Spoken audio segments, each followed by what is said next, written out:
Alrighty guys, we're back for Azorius Flash, and this is a Through the Omenpaths standard brew, and I'm Red Cat. Let's briefly go over the deck, then hop right into some ranked. Got a couple Ademi of the Silkchutes. It's a 2 mana 3/2 legendary creature with Flash. You can pay 1, it gains flying until end of turn. You can pay 1, sacrifice Ademi. Creatures you control gain hexproof and indestructible until end of turn. Nice. We have all 4 Brineborn Cutthroats, 2 mana 2/1 with Flash. Whenever you cast a spell during your opponent's turn, put a +1/+1 counter on this creature. Now, Cutthroat can really run away with certain games, especially if you have a couple of them on the board. We have all 4 Floodpits Drowner, a great tempo piece, and not the last of the Merfolk packed in. We actually have all 4 Tishana's Tidebinder here on the top end. And then wrapping up the top end, we have a couple Kutzil's Flanker for some good utility. How about some removal packed in? We have a couple Get Lost and a couple Elspeth Smite, and opting for some bounce removal too with all 4 Bounce Off. Now Bounce Off can also potentially act as some protection for your creatures where you bounce them back to your hand to recast later on, but we do have some actual protection in here too, like all 4 Secret Identity. This card has been terrific for me so far. So it's a 1 blue mana instant speed. You get to choose one. You can choose the Conceal ability. Until end of turn, target creature you control becomes a citizen with base power toughness 1/1 and gains hexproof. Okay. Or you can choose the Reveal ability.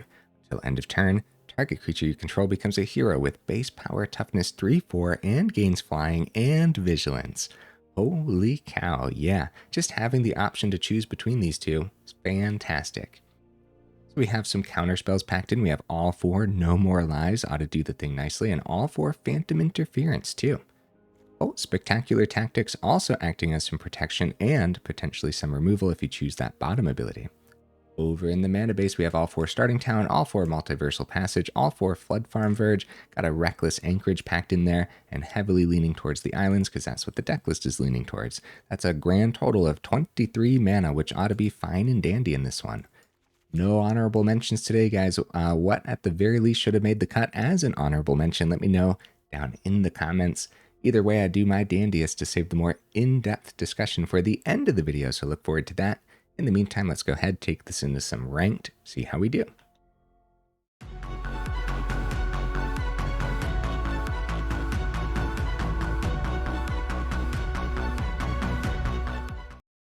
All right, we'll see if we can get right into that first game.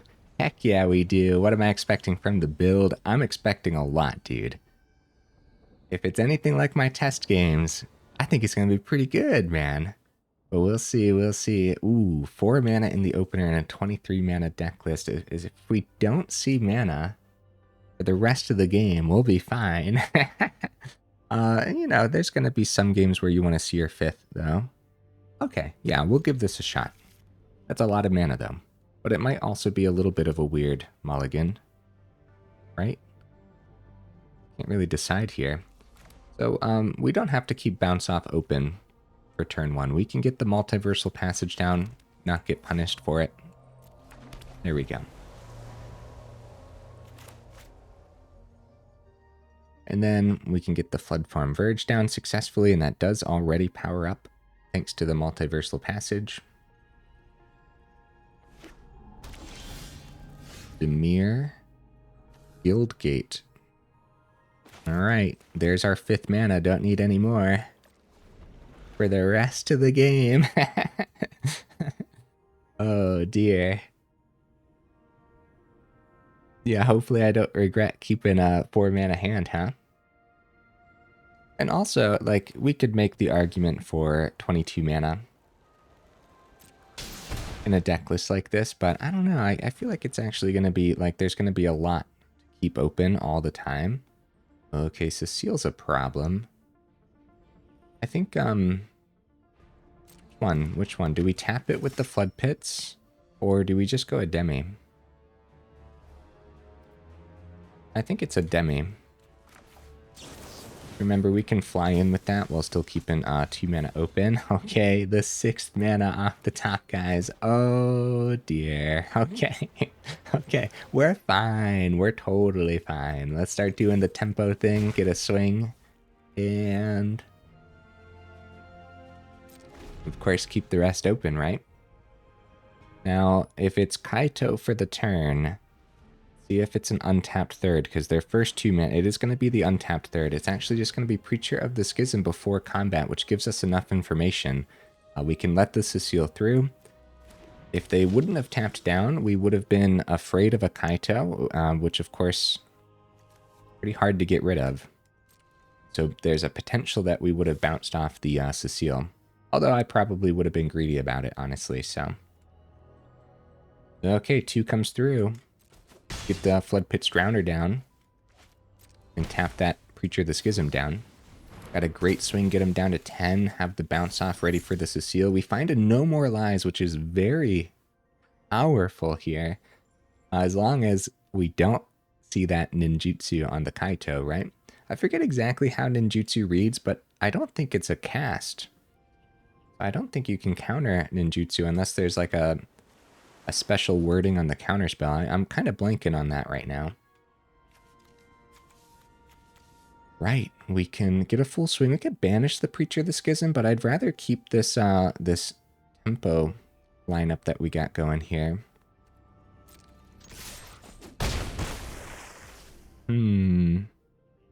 There's a chance that we could win in a couple turns, depending on what we top deck. Especially Ademi flying in the air, getting around jump blockers on the ground. Yeah, I'm not going to banish this. I'm going to keep Floodpits Drowner. It might still have a couple extra damage left. There's always a possibility of using Bounce Off on our own Floodpits Drowner too. But mostly I want them to deal damage to themselves with the Cecile. And then once it's transformed, we can bounce it back, which is pretty mean. Yeah, hopefully we don't see any more mana for the rest of the game. What do you guys think? Is it going to be that ninjutsu? I'm going to bank on no. I hope I'm correct. Blocks. Okay, 2 getting through. They go down to 8. Cecile flips and untaps. I guess they could have a counter spell for our bounce off. They do have double blue open. It could be a 3 steps ahead pretty easily. Okay, they only got 1 blue open. Sleep Cursed Fairy comes in tapped. We can let them have that. And I suppose if it was a counterspell, we could counterspell their counterspell, right? I just kind of wanted to save the No More Lies for something more important. Yeah, with only the 2 open, it would have to be like an actual negate or something. Something that actually can get around this 3 open mana over here.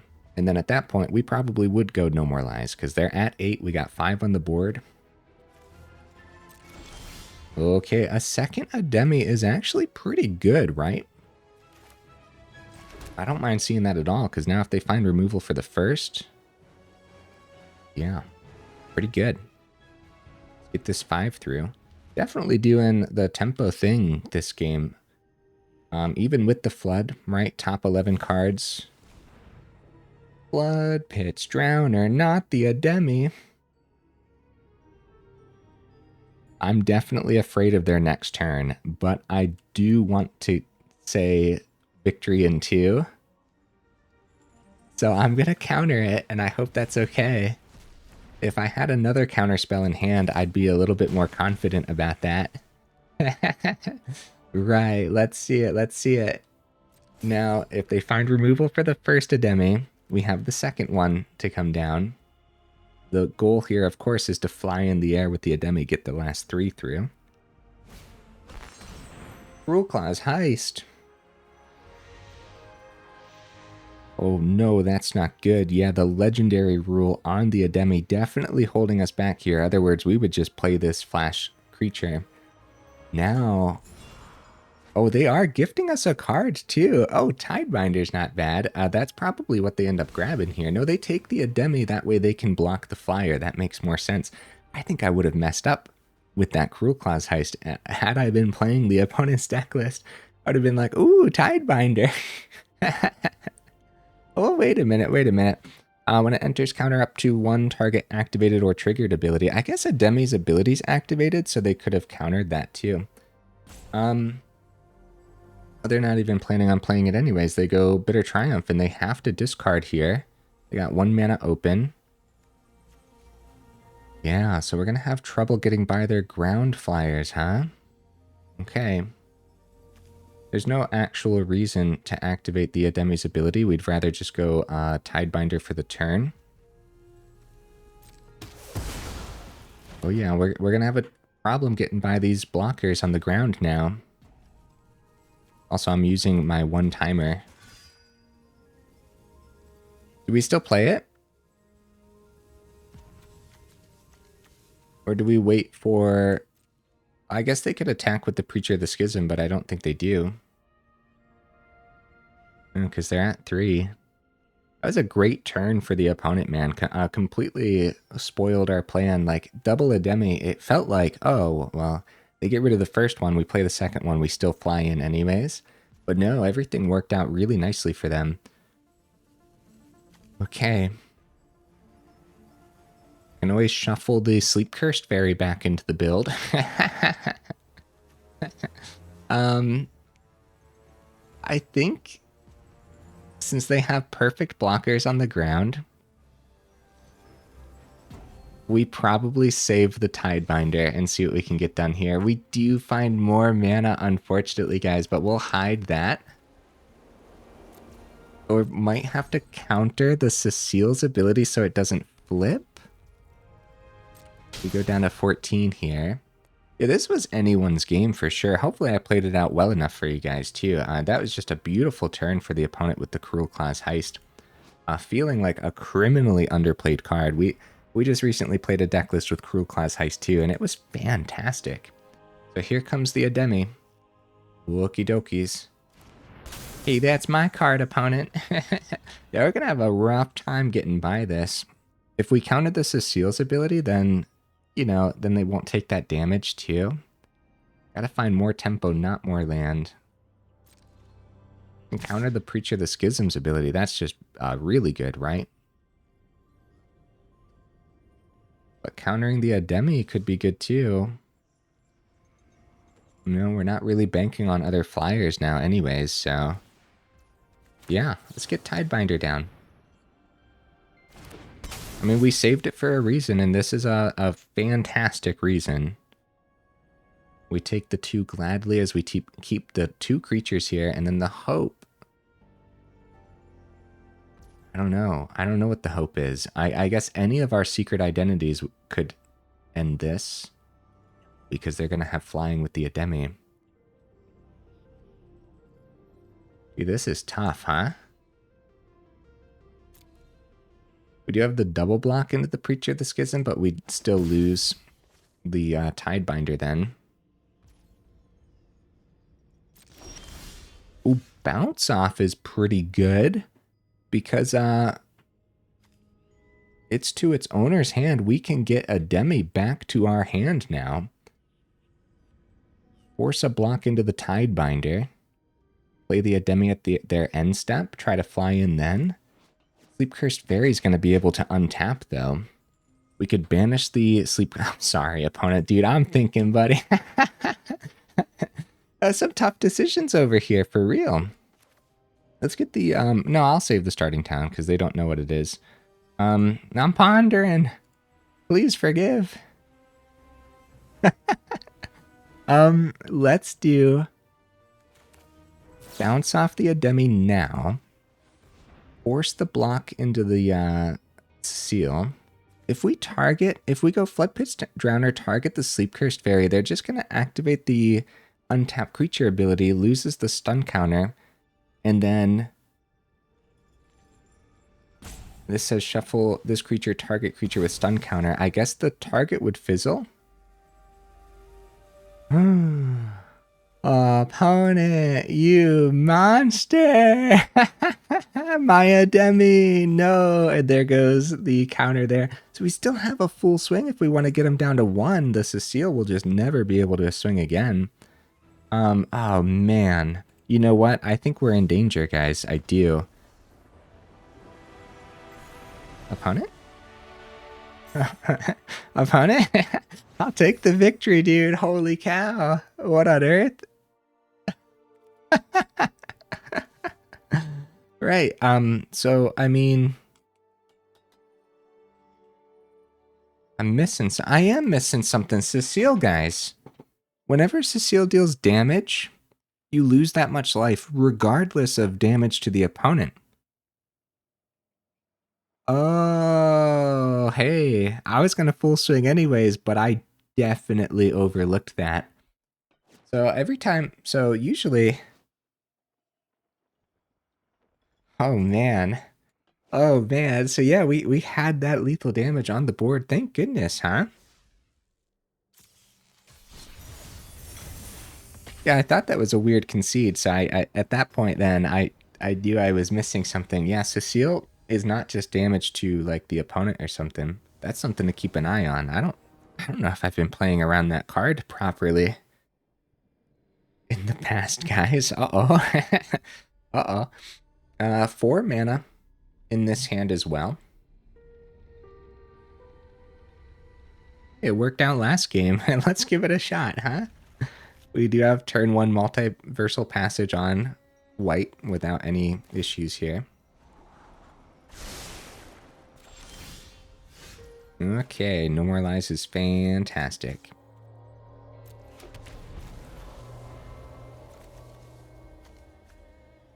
So Temple of Enlightenment from the opponent so far. Authority of Consuls. That's okay, because we're going to be playing everything on the opponent's turn anyways.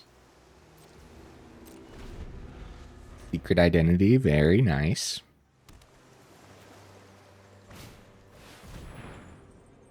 They fired bricks. Okay. Right, so we got to keep the counterspell open no matter what for when it comes time for their United Battlefront and stuff.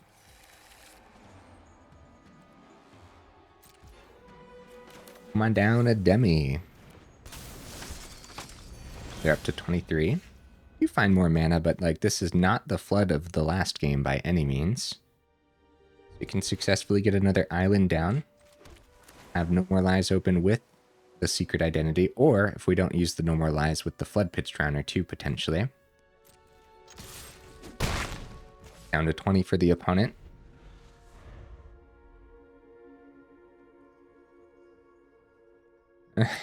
I can't believe I overlooked that Cecile, guys. I can't believe that. That's silly. I'm embarrassed. Somebody tell me in the comments that it happened to you too.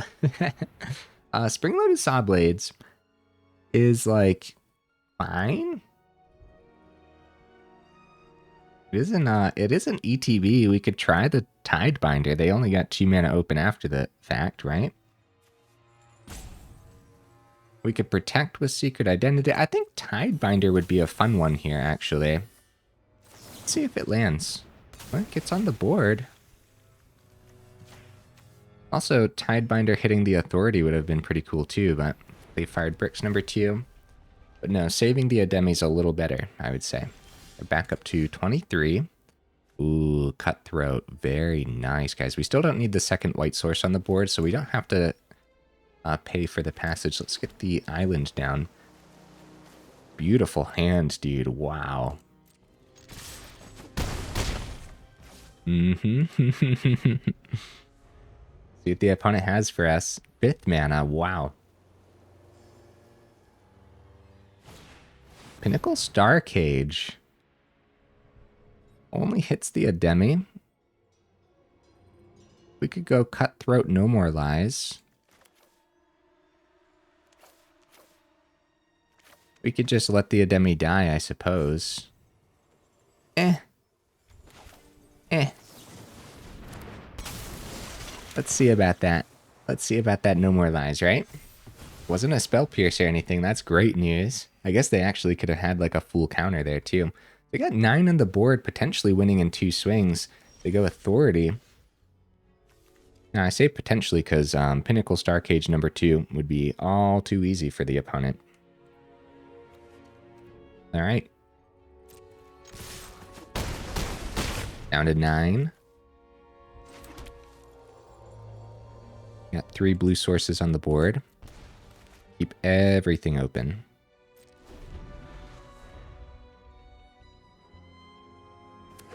Now, like this one really showcasing the tempo side of things here. Let's see what they target with the Perilous Snare.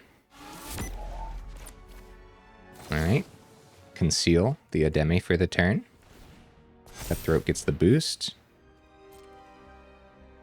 Yeah, we still wanted to hold everything else back just in case that 3 was another Star Cage. They go Repurposing Bay for the turn, so we actually don't have to play any other creatures. We got it on the board. Get that nice, clean tempo swing. Woo! That's good, man. It's good. Yeah, the most fun you can have playing tempo is when just everything the opponent does is getting picked apart by something. You know what I mean? Just really clean. Let's keep the ball rolling, man. Yeah, this is what I'm talking about. I think we could lose the rest of the games today. I'd still be pretty satisfied. I wouldn't doubt if we did lose the rest. I wouldn't doubt if most of those losses would be my fault and not the deck list fault too. So that's how confident I am in the deck list right now. But we'll see. We'll see. There's a reason that I still count all of these as test games, you know?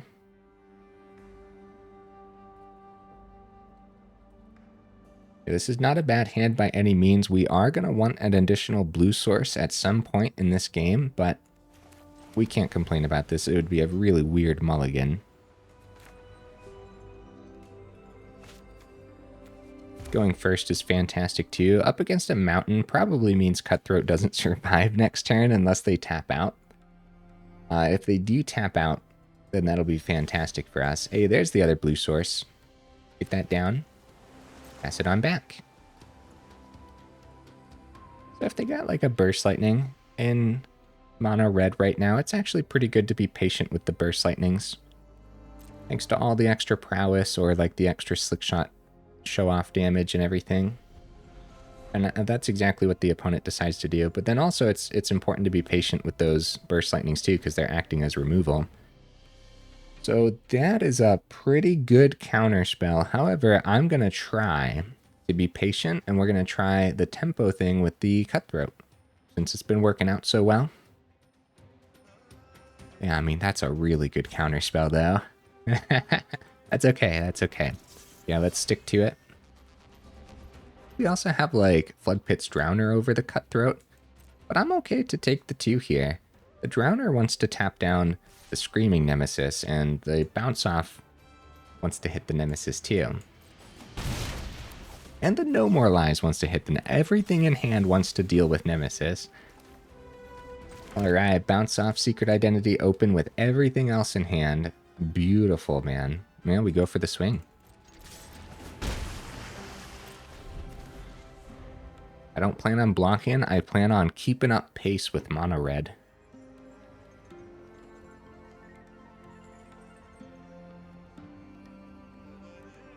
Yeah, if it's burn, Secret Identity does pretty well there, too. I mean, Slick Shot Show Off, that's another just fantastic counterspell, isn't it? We should.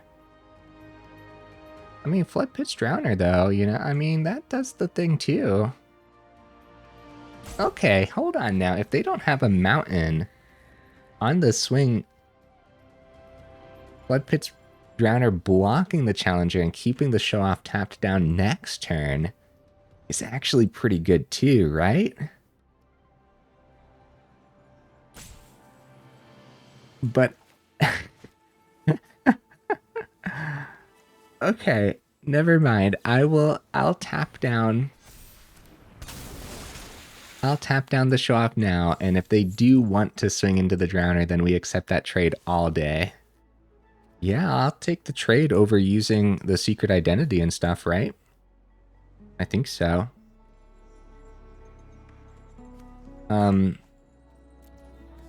No, probably not, because this also boosts the Cutthroat, and then we have just a great swing next turn. I guess we could have let the Show Off swing in the air, since that would have given it flying, but that wasn't the original plan. Good game, opponent. I mean, look at all the options we had there. We didn't even use the No More Lies yet, guys. So many options, so many different ways that we could have picked it apart. And yeah, we could have like had a trick with we tap down Challenger, they swing a show off in the air thinking it's safe. Secret Identity gives it flying, then you block, show off dies that way. Could have just no more lives the show off too. I mean, there's just like could have just bounced off the Challenger. Oh man, brutal actually. Really brutal. Guys, while I have you here in the middle of the video, make sure you check out that description.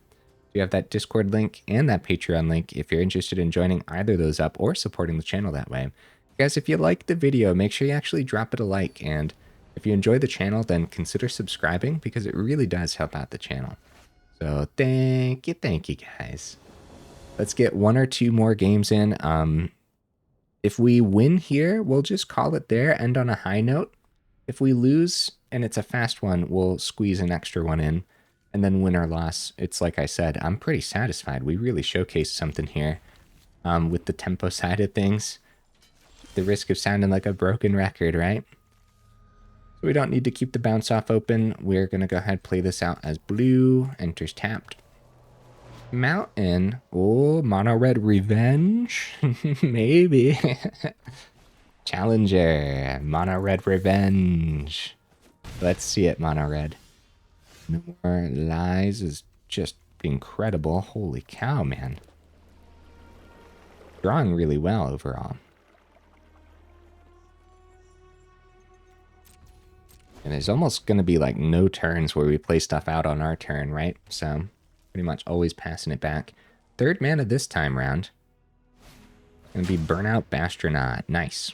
Now, do we get greedy with this Cutthroat like we did in the last game?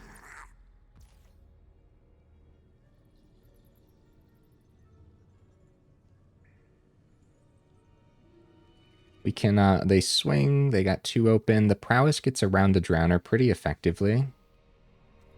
I think we let the swing happen, and it might actually be a get lost turn depending on if they have anything for this Challenger. Doesn't look like they're going to have anything. Just take the 2 down to 4 and not worry too much about it. I hope that's, I'm sorry, 2 for a grand total of 4 damage is what my brain was trying to compute there. Let's get that Cutthroat down and see if it survives. If this is burn that's not hitting our face, that's probably good, especially if they do it now, where it's not boosting the prowess on the Challenger. They do let it pass back. That gives us an opportunity to protect the Cutthroat when it comes time. And second, no more lies. I'm not going to be mad about that at all. So Tidebinder, just everything. Everything in hand is great. Options for days. Not gonna swing into the Bastronaut,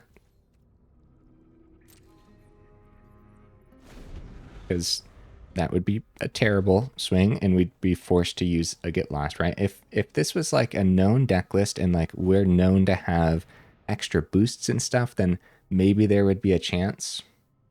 Oh, holy cow, Sunspine Lynx, that should probably be a no more lies. Even though Tidebinder is also pretty good to just stop the ability. That's not a creature we really want on the board, you know? The Menace on the Bastronaut gets through and they say, oh, we offer the trade with the Challenger. So what we actually want to do here is bounce off the Bastronaut, boost the Cutthroat, and then we have a block into the Challenger. Alright, Elspeth Smite's really good here too. We can start swinging successfully, unless we think they have another Challenger in hand, but we don't really mind because, I mean, look at our hand. Holy cow. Holy cow, man. Okay, Bastronaut comes back down. Yep. They got 5 mana. They're going to play around this other No More Lies pretty nicely, but still, tapping down mono red is powerful. Screaming Nemesis. No, actually, I don't think so.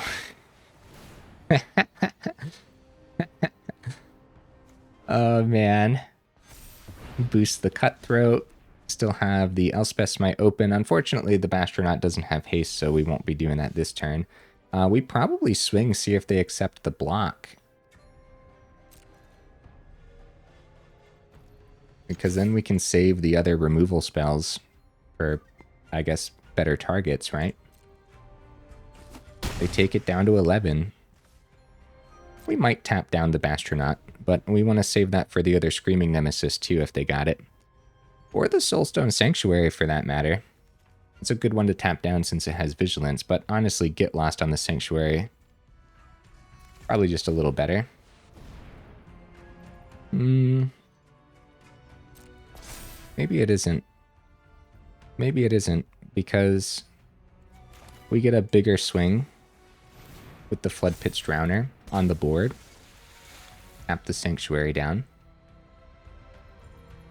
We got 8 on the board if we Elspeth Smite the Bastronaut. Also could have dropped the Elspeth Smite on the Sanctuary if they decided to swing, but I wanted more damage on the board. That's 9 on the board. Almost there. They do have an extra mountain in hand. Gonna get a Hired Claw. Nice. Another Floodpits Drowner. So they do have the block now. If they wanted to do that, we could go Floodpits Drowner now. Be a good trade. That would be a good chump. See what they do. I'm going to save my entire hand because I feel like we can play the long game here. If they chump the Cutthroat, great. That's completely fine, right? And we could banish the Soulstone Sanctuary for the turn for just 2 mana, but it just being tapped is fine too. We save everything else open. Just a fantastic hand, just 3 mana on the board. Rockface Village isn't bad depending on what's left in their hand, but with the Get Lost and the Bounce Off and the Drowner and the Tidebinder, just literally everything probably stops their plan. Especially since we're at 16. If we were at like 3, then I'd be scared. Scared of potential burn and whatnot. Okay. Okay, looks like they're passing it back. Maybe it's just more burn? Or our Floodpits Drowner? I'm going to play the second Floodpits Drowner because then we'll have the 9 on the board regardless of their last burn spell. Unless it's like a surprise fire magic or something, right? Clean up both of the drowners. Have to be a surprise though. I guess we could try to get around that by going Bounce Off this turn on the Sanctuary, get the Cutthroat to 9, but I don't think it's a fire magic. Yeah, let's go for the swing, huh? I mean, they're sticking around. It must be something. All right, GG opponent.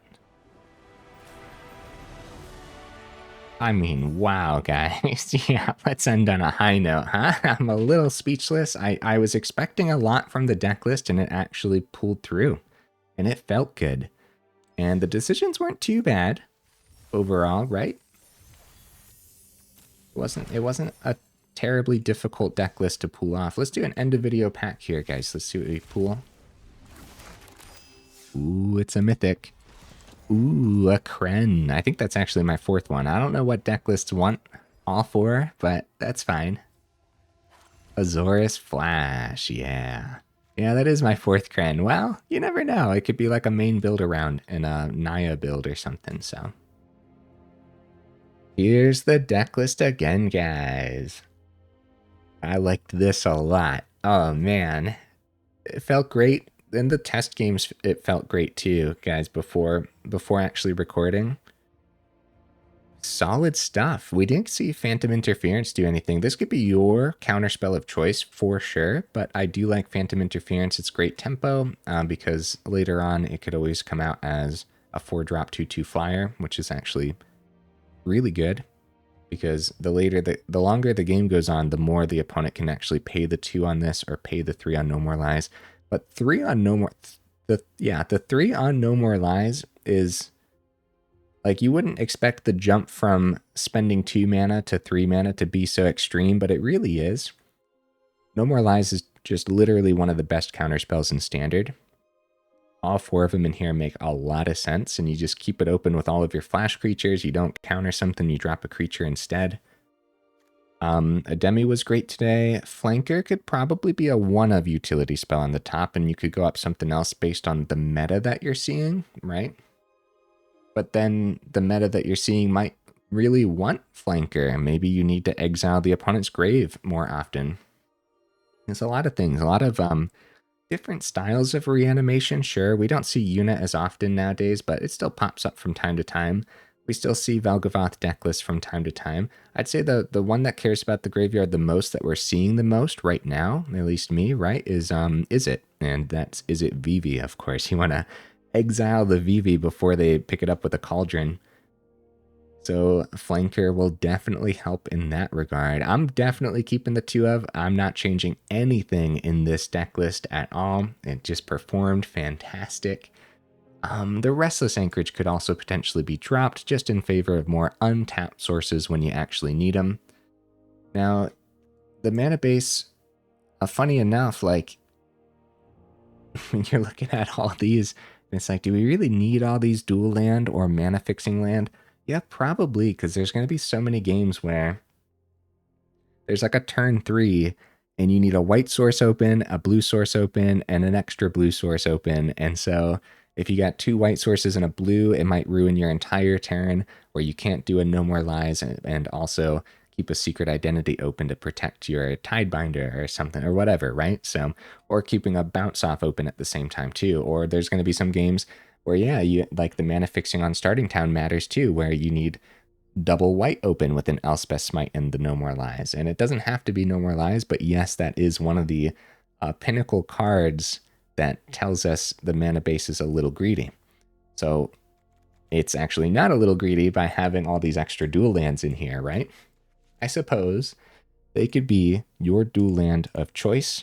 However, the more tap land you go, the more the deck list is going to slow down, period, right? So if you go all 4 archives, that will definitely ruin a couple of your starting turns at some point. You're going to run into a turn 2 where it's actually just another tapped land. Now you can't actually flash out in time. If that gives the opponent an extra turn, that could really mean the difference. So outside of that, like, of course, we have access to the Scry lands too. That's just more tapped lands. A good budget one could potentially be Abandoned Campground. It's in this deck list, though, in particular, right? I do think this is still going to enter tapped most of the time. Especially since, man, the opponents really struggled to push damage today. So today, the Campground definitely would have been a tapped land in most of those. How about the Do Not Craft list, guys? No, I can't tell you that. I can't. I had too much fun. If you think that this is going to be equally as fun for you, I think it might be worth crafting some of these, but you can always base it on your collection too, and that's not going to hurt too much. Look at this split, guys. It's not even that bad. It's a really healthy chunk of uncommons, and a lot of these uncommons are like the most important cards too. We have a good chunk of commons here too. 9 commons packed in as well.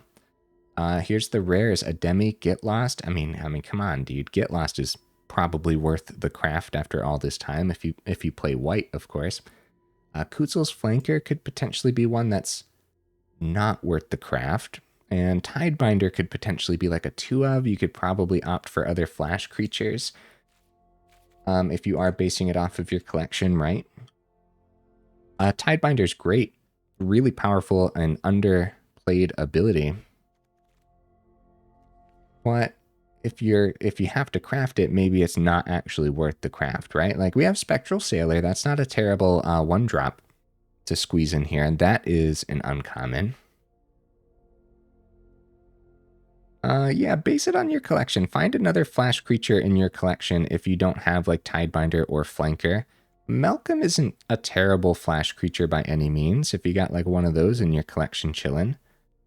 Yeah, I think it's definitely, I mean, Enduring Curiosity on the top end could be great, but you guys saw in those games how like it just, we're not doing the Demir tempo thing. We're doing a different kind of tempo, right? We don't care about getting into that late game and having 9 cards at the end of our turn. we want to clean it up as early as possible. This is heavily leaning towards the aggro side of tempo. So, but curiosity is fantastic. So again, if you have to do some trading out and you already have some curiosity in your collection, that's a great one to trade in. Just don't be too surprised when you miss your 4th mana, right? Especially like 23 mana, that's actually great, but we also don't have any extra ways to see things off the top, which might make the case for Enduring Curiosity all of a sudden too. So yeah, it really depends. Guys, let me know what you thought of the deck list down in the comments for sure.